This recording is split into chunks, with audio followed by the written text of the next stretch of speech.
Nais ko nang mawala. Huwag kang matakot, Mitena, pagkat hindi ako isang kaaway, kundi isang kaibigan na handang sumaklolo at palayain ka. Ang daang taong paghihirap ko ay nagbigay ng kawalang tiwala sa aking isipan at puso.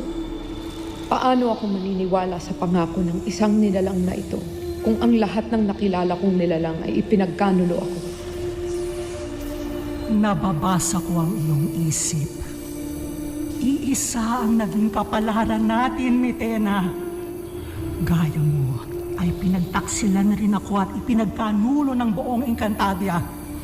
At ang kanilang kinikilalang bathala.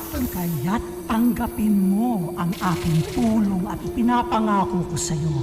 Gagabayan kita upang maging malakas at makapangyarihan, upang maipaghiganti mo ko at ang iyong sarili mula sa ating nag-iisang mga kaaway.